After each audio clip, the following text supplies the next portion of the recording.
말씀 보겠습니다. 마가복음 2장입니다. 마가복음 2장 1절에서 12절입니다. 1절에서 12절. 마가복음 2장 1절에서 12절입니다. 자, 하나님의 계시의 말씀 교독하겠습니다. 1절 제가 먼저 읽겠습니다. 수일 후에 예수께서 다시 가버나움에 들어가시니 집에 계시다는 소문이 들리니라.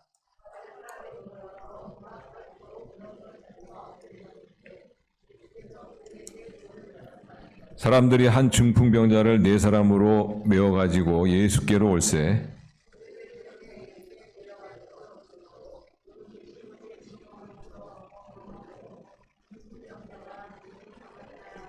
예수께서 그들의 믿음을 보시고 중풍병자에게 이르시되 작은 자야 내 죄사함을 받았느니라 하시니 이 사람이 어찌 이렇게 말하는가? 신성모독이도다. 오직 하나님 한 분 외에는 누가 능히 죄를 사하겠느냐?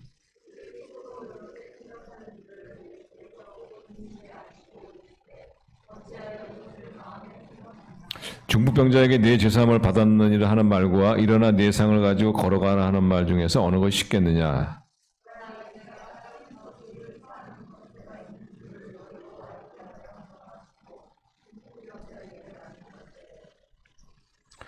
내가 내게 이르노니 일어나 내 상을 가지고 집으로 가라 하시니 그가 일어나 곧 상을 가지고 모든 사람 앞에서 나가거늘 그들이 다 놀라 하나님께 영광을 돌리며 이르되 우리가 이런 일을 도무지 보지 못하였다 하더라. 아멘. 우리가 말씀 읽었지만 오늘 본문의 말씀은 예수님께서 중풍병자를 치유하시는 그런 말씀입니다. 이 말씀을 통해서 예수님의 치유를 받으려면 우리가 어떻게 하면 되는가 하는 것에 대해서 좀 말씀을 나누겠습니다. 다시 말하면은 예수님의 치유 사역을 통해서 치유 사역의 원칙, 치유 사역의 원리를 우리가 발견하고 이렇게 하면 예수님의 치유를 경험할 수 있겠구나 하는 그런 원리를 좀 생각하는 시간을 갖게 됩니다. 첫 번째로 우리가 치유를 경험하려면 예수님의 치유를 경험하려면은 믿음이 있어야 합니다. 믿음. 우리가 5절 말씀 보시면 5절 말씀이 굉장히 중요한 말씀이에요. 오늘 본문 말씀의 어떤 핵심 구절을 알 수 있습니다. 5절 말씀 다시 한번 읽으세요. 시작. 예수께서 그들의 믿음을 보시고 중풍병자를 시되 작은 자야 네 죄사함을 받았느니라 하시니. 그러니까 우리가 하나님의 치유, 예수님의 치유, 성령의 치유, 어떻든 하나님의 치유를 체험하기 위해서는 반드시 뭐가 있어야 되느냐? 믿음이 있어야 된단 말이죠. 믿음이 있어야 된다. 믿음이 없으면은 예수님의 치유를 체험하기 어려울 것 같다는 생각이 듭니다. 물론 예수님은 하나님이시니까 믿음이나 어떤 그런 간절함 그런 거 상관없이 얼마든지 치유할 수 있지만은 그러나 저는 예수님께서는 믿음이 없으면은 치유하지 않기로 이렇게 저는 결정하셨다라고도 생각할 수 있습니다. 왜냐하면 하나님께서는 우리를 인격적인 존재로 우리 대우해 주시기 때문에 일방적으로 하나님이 하시는 경우도 물론 있습니다만은 그러나 그런 것이 흔치는 않은 것 같아요. 그래서 항상 우리의 어떤 인격적인 결정을 우리 하나님은 존중해 주시죠. 그래서 얼마든지 믿음이 아니고도 뭐 하나님 마음대로 치료할 수 있지만은 그래 하나님께서 스스로 자신의 치유의 능력을 믿음으로 제한하셨다 이렇게 말씀을 드릴 수가 있습니다. 그래서 우리가 하나님의 치유를 체험하기 위해서는 반드시 뭐냐? 믿음이 있어야 된다. 믿음이 있어야. 그 마가복음 나중에 우리가 살피겠지만은 6장에 보시면은 거기 예수님께서 그 가버나움에 계시다가 이제 나사렛을 방문하시게 되죠. 나사렛은 뭐 엄밀히 따르면 예수님의 고향은 아닙니다만은 예수님의 고향은 태어나신 곳은 베들레헴이죠. 그러나 대부분의 예수님의 청년 이 시간을 어디서 보냈냐면은 나사렛입니다. 나사렛. 그래서 이제 사람들은 나사렛을 예수님의 고향이다 이렇게까지 해도 과언이 아니죠. 그래서 이 가버나움이라는 곳은 가버나움이라는 곳은 이 갈릴리 바다의 북쪽에 있는 도시를 말합니다. 북쪽에 있는 도시. 그 도시는 이제 그 외부에 있는 이방인들이 많이 이렇게 거의 국경이니까 이방인들이 많이 오는. 근데 이제 여기다가 예수님께서 이제 본부를 딱 차리시고 이제 나가셔서 사역하시고 다시 가버나움에 돌아오시고 이런 것들이 이제 성경에 나와 있습니다. 그래서 이 가버나움은 예수님이 많은 시간을 보낸 곳이기 때문에 이 가버나움이라는 곳에 가면은 마을 입구에 The Town of Jesus, 이렇게 되는 거예요. 예수님의 마을이다, 이런 글이 적혀 있다고 합니다. 그만큼 예수님께서 많은 시간을 보내신 것이죠.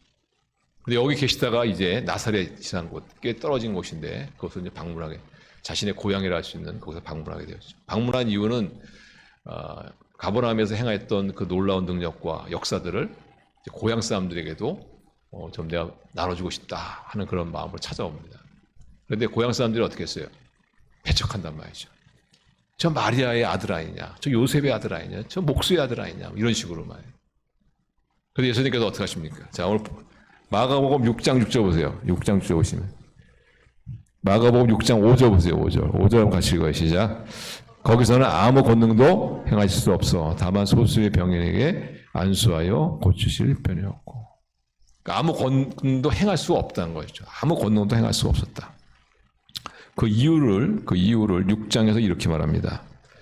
보시면 저희의 믿지 않음을 이상히 여기셨다. 그러니까 주님께서는 고향 사람들에게 자신의 어떤 그 하나님의 은혜와 능력 이런 것들을 좀 기적 이런 것들을 나누고 싶어서 방문하셨는데 그들이 믿지 않음으로 말면 어떻게 했어요? 행할 수 없음이었다. 행할 수 없음이었다. 그만큼 하나님께서 우리를 인격적인 존재로 대우해 주신 것이죠. 그래서 우리가 하나님의 권능, 하나님의 기적, 하나님의 치유를 체험하려면은 반드시 믿어야 된단 말이죠. 반드시 믿음이 있어야 된다. 그러면은 어떤 믿음이냐?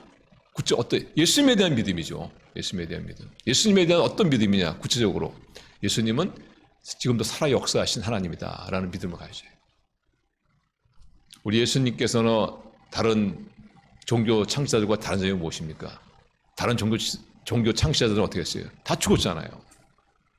죽었으니까 그들이 무슨 역사를 행한다, 권능을 행한다 그렇게 이해할 수 없죠. 그래서 이 기독교와 다른 종교의 중요한 차이점 중에 하나가 뭐냐면은 기독교에는 능력이 있는 거예요. 능력이.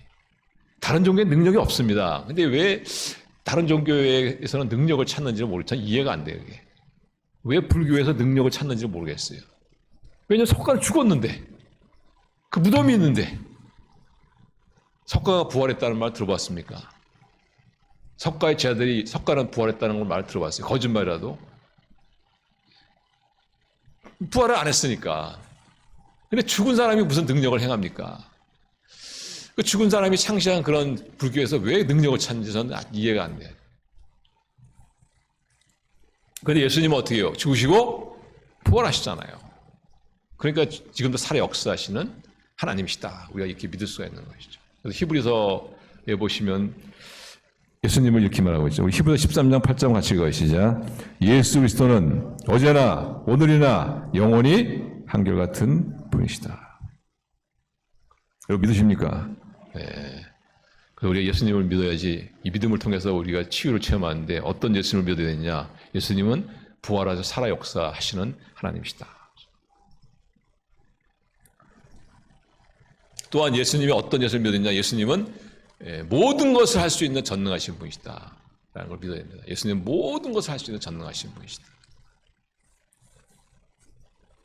예수님의 전능에 대해서는 우리가 잘 알고 있지만은, 저는 예수님이 전능하신 분이라는 것은 또 사람의 변화를 통해서도 이렇게 보면 알 수가 있습니다. 참, 어찌 보면은, 우리도 그런 말 하잖아요. 인간은 절대 변하지 않는다. 저는 맞다고 생각합니다. 인간은 변하지 않습니다. 사실상 예수님의 사역을 보면은 바람도 예수님께 순종하더라. 그리고 귀신도 예수님께 순종하죠. 그런데 순종하지 않는 사람이 누구냐? 사람이라고. 사람. 참 하나님은 사람도 어떻게 하실 수가 없는 것 같아 보니까. 바람도 꼼짝 못하고 순종하는데 잠잠하라! 그러니까 잠잠하는데. 근데 이 사람은 참 힘든 존재인 것 같아요. 그런데 여러분 성경을 읽어보시면은 예수님을 만난 사람은 어떻습니까? 다 변합니다. 다 변한단 말이죠. 그래서 정말 저기 인간을 변화시키는 저분 그 능력이 얼마나 대단한 것이냐. 멀리 찾을 필요 없어요. 여러분 생각하시는데 여러분. 나를 변화시킨 예수님. 누가 감히 나를 변화시킬 수 있을까요? 나 자신도 못하고 어느 누구도 못하는데. 근데 어느 날 예수님 만나고 시간이 흐르다 보니까 이 변화되어 있는 자신의 모습을 보면서 말이죠. 우리 예수님이 얼마나 놀라우신 것이지. 그래서 이 예수님을 믿어야 됩니다. 예수님을. 단순히 어떤 겉모습만 고치는 것이 아니라 우리의 속사람을, 우리의 내면을, 사실상 인간이 이 내면을 고치는 게 더 힘들어요. 뭐 겉에 거야 대충 뜯어서 고치면 되는 거지만 이 속은 참 어렵지 않습니까? 이게. 그래서 어떤 예수님을 믿어야 되느냐? 예수님은 부활하셔서 지금도 살아 역사하신 하나님이시요. 또한 전능하신 하나님이시다. 그리고 또 어떤 예수님을 믿어야 되냐면은 예수님은 우리의 연약함을 잘 아시는 것이다. 예수님은 우리의 연약함을 잘 알고 계시다. 어떻게 알고 계십니까? 친히 치유하심으로. 친히 치유하심으로. 그래서 이사야 53장 4절 보시면 그 말씀 가운데 그는 실로 우리의 질고를 지고, 여기 질고가 뭐냐면은 이게 병입니다. 병. 이 연약함, 이 병약함. 그는 실로 우리의 질고를 지고, 지고가 이게 뭐냐면 이 짊어지다 이런 뜻이 아니고 경험으로 안다는 겁니다. 경험으로 안다는. 그러니까 다시 말하면 여기서 예수님이 우리가 겪는 병을 겪어봤다는 뜻입니다. 어떤 분 같은 경우 예수님이 병 걸렸다고 하니까 에이? 그런 신성모독이 어디 있습니까? 어떻게 예수님이 병을 걸립니까? 이렇게 생각하는데 예수님은 인간을 이해하기 위해서 그분만의 독특한 방식으로 병을 걸리셨어요. 지금 이 말이 질고와 이 말이 뭐냐면 병을 알았다 이런 뜻입니다. 병을 알으셨다. 근데 그분이 능력이 없어 병을 알으신 게 아니에요. 연약하기 때문에 알으신 것이 아닙니다. 다만 우리의 연약함을 친히 치유를 하시기 위해서 하나님만이 가지고 있는 독특한 방식으로 우리의 연약함을 치유하였다. 그래서 우리가 우리의 어떤 마음의 아픔, 육신의 아픔, 주님께서 치유를 하셔서 알고 계시다는 것. 이걸 우리가 믿어야 된다는 거죠. 이걸 믿어야 된다. 여러분들도 어떤 어려움, 아픈 어떤 병이 있을 때 그 병을 알아본 분을 만나서 위로를 받으면 그 위로가 어떻습니까? 더 크죠. 더 마음이 와닿지 않습니까? 여러분이 지금 굉장히 몸이 안 좋은데 뭐 아주 건강한 사람이 와가지고 한 번도 그것을 알아본 적이 없는, 경험해 본 적이 와가지고 아유 힘드시죠 그러면 별로 위로가 안 됩니다. 그러나 같은 병을 알아보신 분이 와서 힘드시죠. 그러나 열심히 치료하시면 또 좋은 결과가 있습니다. 힘을 내십시오. 그럼 벌써 마음에 탁 또 위로가 오지 않습니까?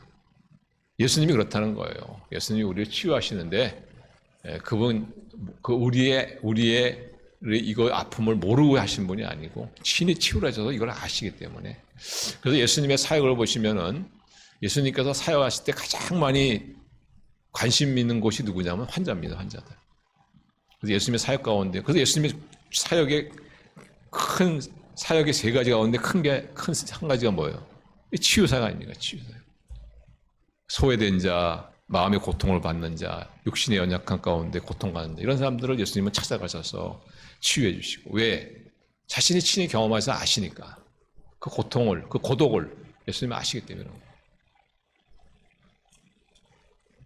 그래서 우리가 예수님의 치유를 체험하려면 믿음이 있어야 된다는 거죠. 믿음이 반드시 있어야 됩니다. 어떤 믿음이 있어야 되느냐? 예수님에 대한 믿음이 있어야 됩니다. 어떤 예수님에 대한 믿음이 있어야 되느냐? 예수님은 부활하셔서 살아 역사하시며 친히 우리의 연약함을 치유를 하셔야 그 무한한 능력으로 우리를 고치시기를 원하시는 예수님이시다.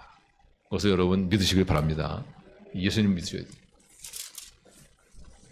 아니 치유하시는 분은 예수님인데 그냥 어떤 경우 보면은 저도 이제 그런 잘못된 경험을 한 적이 있습니다만은 어떤 자기 의지, 낫는다 긍정적인 생각 이렇게 해서 치유를 자꾸 경험하려고 하는데 그러면 안 되는 거예요. 왜냐하면 치유하시는 분은 예수님이니까 예수님을 믿어야지. 그분은 살아 역사하셨어. 우리 연약함을 친히 치유하셨어. 우리 아픔과 고통을 아시고 그래서 그 능력으로 우리를 치유하기를 원하시는 분이시다. 그래서 우리가 믿어야 된다는 거예요. 그리고 다음 대에 주님 앞에 나가야 돼요. 우리 믿음으로 우리 예수님의 치유를 체험하시고 우리 하나님께 감사의 영광을 돌리시는 그런 저 여러분 될 수 있기를 바랍니다. 근데 이제 치유 사역 가운데 조금 우리가 이제 좀 오해하는 부분이 뭐냐면은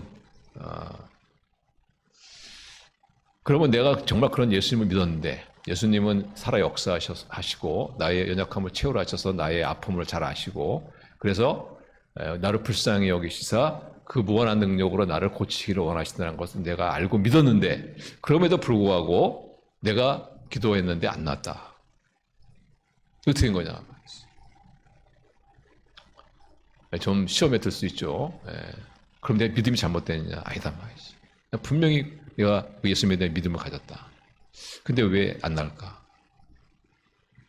근데 이런 생각을 하시는 이유는 뭐냐면은, 내가 정말 예수님을 믿고 기도하면은, 기도하는 족족 다 나와야 된다. 하는 그런 생각 때문에 그렇습니다.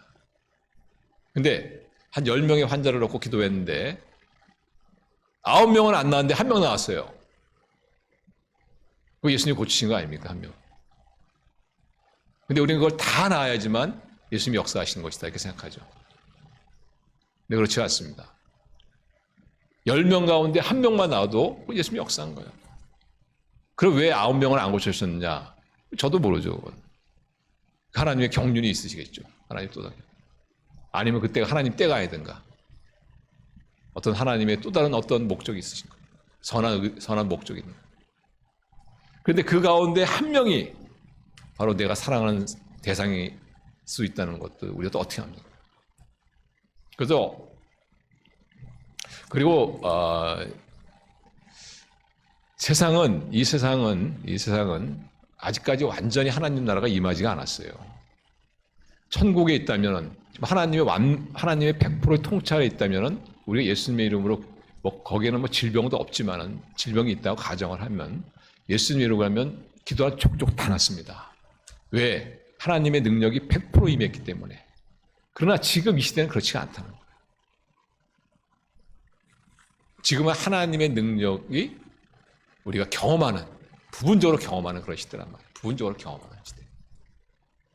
그래서 하나님의 통치가 완전히 임한, 그것을 우리는 천국이라고 합니다. 천국에서는 질병이 없을 뿐더러 또한 있으면은 우리 기도하는 족족 다 났죠. 그러나 지금은 우리가 천국이 아니라 하나님의 능력에 우리가 부분적으로 경험하는 그런 시대란 말이에요. 그래서 여러분이 기도하는 사람마다 안 나왔다고 해서 내가 믿음이 잘못됐나 그렇게 생각하지 마시고 아직 하나님 나라가 완전히 임하지 않았기 때문에 그런 것을 아시고 그러나 10명 기도했는데 1명 나왔다면 그 1명이 내가 될 수가 있다는 것을 항상 기억하시고 우리 믿음으로 우리 기도하시는 저와 여러분 되시기를 바랍니다. 또 하나 우리가 치유를 믿지 못한 또 하나의 이유는 뭐냐면 당장 나아야 된다 이렇게 생각하기 때문에 그렇습니다.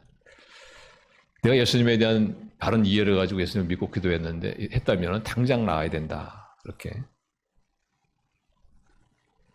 그런데 우리가 그것을 고쳐야 돼요. 병이 언제 낫느냐? 그것은 나에게 달린 것이 아닙니다. 예수님에게 달린 거란 말이죠.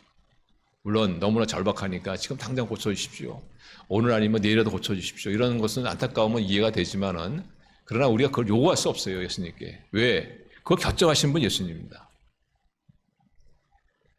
우리를 오늘 데려갈 것이냐 내일 데려갈 것이냐 결정하시는 분도 예수님이시고 우리의 문제를 오늘 해결해 줄까 내일 해결해 줄까 결정하시는 분도 예수님이시고 오늘 고쳐줄까 내일 고쳐줄까 아니면은 고쳐주지 말까 어떤 이유 때문에 결정하시는 분도 예수님이세요. 우리 요한복음에 보시면 나사로 가정의 이야기가 나와요. 나사로가 죽지 않습니까? 그래서 마리아와 마르다가 어떻게 해요? 먼 곳에 베다니에 계시는 예수님께 사람을 보냅니다. 보내서는 당신 사랑하는 나사로가 죽었으니 빨리 오십시오. 이렇게 이제 전가를 보내죠. 그렇게 전가를 보낸 이유는 뭐냐면 예수님이 오시면 이 오라버니가 살아날 수 있겠다 하는 그런 믿음. 그래서 사람을 보낸 겁니다. 그러니까 바른 믿음을 가졌죠.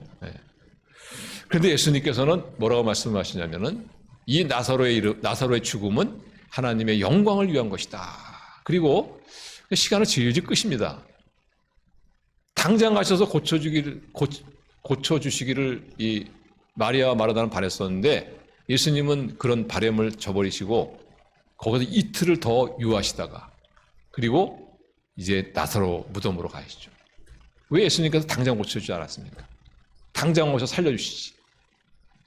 그런데 예수님은 그렇지 않고 이틀을 더 시간을 갖다 지연시킨 걸 볼 수 있어요. 그러니까 우리가 당장 고쳐주십시오. 그건 사실 바른 기도가 아닙니다. 고쳐줄 줄로 믿습니다. 이렇게 기도해야지. 고쳐줄 줄로 믿습니다. 지금 당장 고침받지 않으면 이거는 그렇기 때문에 이것은 나는 하나님의 치유를 믿지 못하겠다 이렇게 생각해서는 안 됩니다. 그 시간을 결정하는 것 하나님이란 말이에요.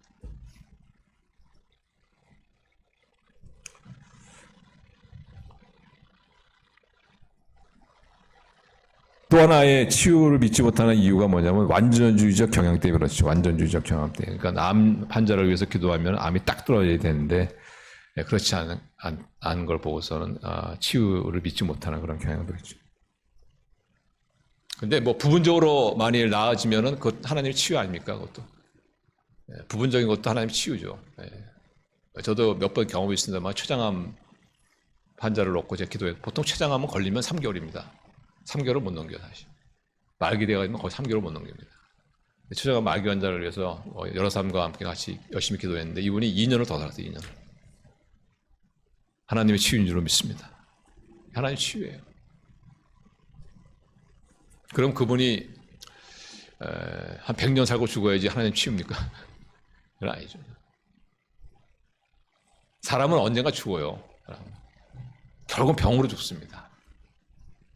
우리가 이 질병에서 완전한 자유한 때는 언제인지 아세요? 죽음이에요, 죽음. 죽음으로 이 육신을 벗어 부활의 몸을 입을 때 우리는 이 질병으로부터 완전히 우리는 자유해지는 거예요. 그 안에는 병을 앓기도 하고 또 하나님의 은혜로 또 낫기도 하고 또 다시 걸리기도 하고. 그래서 우리가 이 잘못된 완전주의적 경향 싹 나야지 이게 하나님의 치유다라고 오해서는 안 돼요. 부분적으로 나와도 하나님의 치유. 그래서 하나님께서 언제 우리를 고쳐주시냐? 우리 주님의 전적인 고난이고 얼마나 고쳐주시냐? 주님의 전적인 고난이고.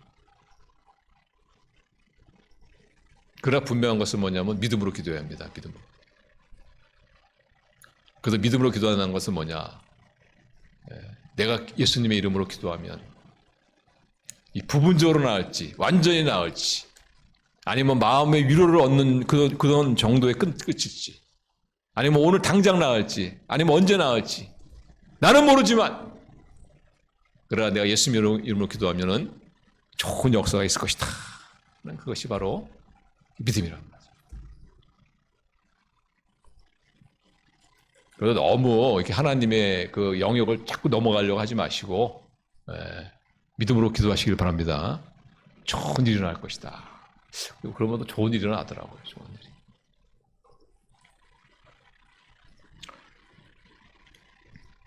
자, 우리 치유에 관한 두 번째 원칙은 뭐냐면 우리 따겠습니다. 제3자의 믿음을 통해서도 치유된다.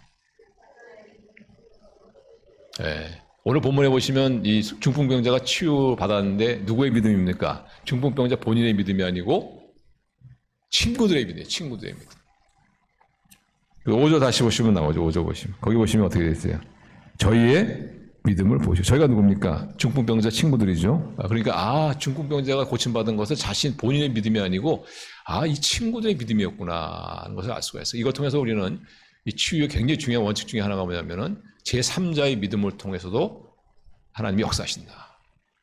분명한 것은 뭐냐면 믿음을 통해서 역사하시는데 믿어야 되는데 근데 본인이 아닌 제3자의 믿음을 통해서 역사하신다.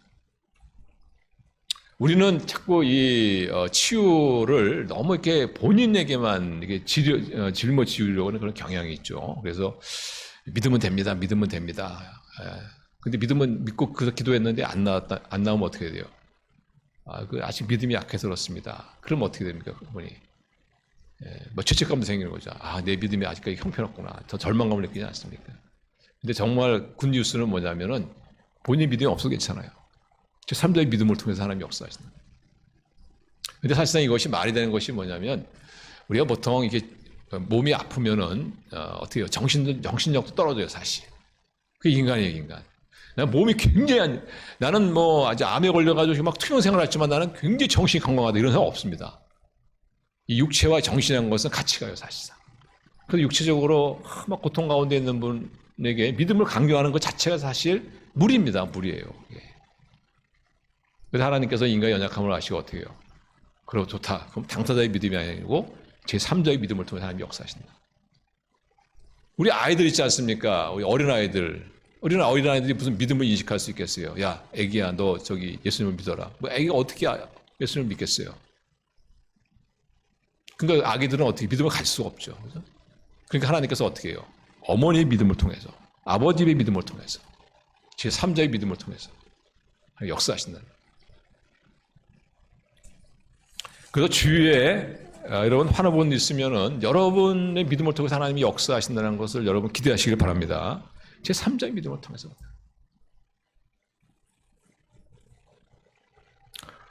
그래서 우리가 하나님께서는 나의 믿음을 통해서 또 제3자의 믿음을 통해서 치유의 역사를 펼치신다. 중요한 것은 이것입니다. 아무튼 믿음이 있어야 된다. 믿음이 있어야 된다. 그래서 우리 예수님께서 하신 중요한 사역 가운데 하나가 이제 치유 사역이라고 제가 말씀을 드렸는데, 우리는 이 사역을 위임받았죠, 예수님께. 그래서 우리가 이 치유 사역을 해야 합니다. 치유 사역을 하기 위해서는 믿음을 가지셔야 돼. 어떤 믿음? 제3자를 통해서 하나님은 치유하신다. 하나님께서 나를 통해서 누군가를 치유하실 수 있다라는 이 가능성을 우리가 항상 생각하셔야 돼요. 그래서 하나님께서는 우리 장로님을 통해서, 때로는 나를 통해서가 아니고 어떤 경우에는 장로님을 통해서, 권사님을 통해서 치유하신다. 나를 통해서 치유하신다. 기대를 우리 꼭 하셔야 돼요. 그래서 우리 주님께서 위임하신 그 아름다운 치유의 사역을 잘 감당하시는 그런 저 여러분 되시기를 바랍니다. 마지막으로 치유에 관한 중요한 세 번째 원칙이 뭐였냐면, 때로는 죄를 고백해야 치유된다 하는 것입니다. 죄를 고백해야 치유된다. 어떤 경우에는 죄를 고백해야 치유가 된다. 여기서도 마찬가지죠. 예수님께서 치유하시기 전에 뭘 먼저 다루십니까?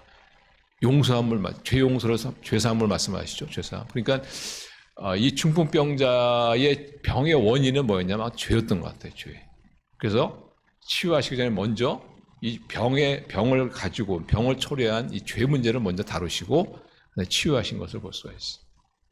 그렇다고 해서 우리가 겪는 모든 병이 다 죄 때문에 있는 것은 아닙니다. 우리 과거에 우리 한국에서는 우리 병 이러면은 다 죄 때문이라고 다 정죄해 버렸어요. 왜 그렇습니까? 너무 성경을 모르니까. 그런데 모든 병이 죄 때문은 아니에요. 뭐 예수님께서 요한복음 9장에 보시면 예수님께서 가다가 그 날 때부터 소경된 자를 발견하지 않습니까? 그때 예수님께 질문하죠. 저 사람이 왜 저렇게 되었습니까? 부모의 죄 때문입니까? 자기의 죄 때문입니까? 그때 예수님께서 뭐라고 말씀하십니까? 부모의 죄 때문도 아니고 자신의 죄 때문도 아니고 하나님의 영광을 위해서다. 그래서 이 질병이 꼭 죄로 말미암은 것이다. 이렇게 우리가 단정을 지어서는 안 되지만은, 그러나 어떤 경우에는 이 질병이 죄로 기인할 수도 있다. 그것을 우리가 기억해야 돼요. 그럴 경우에는 어떻게 해요? 회개를 해야지만, 죄 문제를 해결해야지만 그것이 치유받을 수 있다는 것입니다. 그러면 내가 지금 어떤 분이나 또 내 자신이 어떤 병을 앓았을 때, 그럼 이것이 죄 때문이냐 안 때문이냐 어떻게 할 수 있느냐? 기도해 보면 압니다. 정말 정직하게 기도해 보면 성령님께서요 다 알려주세요. 성령님께서 어떤 죄를 떠올리게 하십니다. 이것 때문에 그렇구나. 그럼 어떻게 해요? 그것을 정당화하거나 그것을 약화시키지 마시고 어떻게 해요? 정당하게 회개하는 겁니다. 그래서 회개하면 어떻게 해요? 이 사람이 치유를 경험하게 되는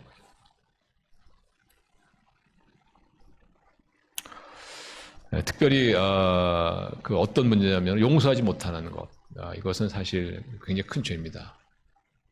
용서하지 못하는 어떤 것이 있다면 하나님의 치유를 경험하기 굉장히 어렵습니다. 왜냐하면 하나님과 우리와의 관계의 기초가 뭐냐면 용서입니다. 하나님께서 우리를 용서해 주셨기 때문에 우리가 하나님과의 관계를 맺을 수가 있는 것 아닙니까? 그런데 그 하나님의 용서를 경험했는 사람이 어떤 사람을 용서하지 못한다. 그 용서하지 못하는 그 죄로 말미암아 온 질병, 그것은 반드시 용서를 통해서만이 그 질병은 고침받을 수가 있다. 그래서 우리가 오늘 본문의 중풍병자는 바로 어떤 죄로 말미암아 이 중풍에 걸렸고, 그래서 예수님께서 그것을 고치시기 위해서 먼저 죄사함의 문제를 해결해 주시고, 내 죄가 상을 받았다. 그 침상을 들고 일어나 걸어라. 이렇게 말씀하지 않습니다.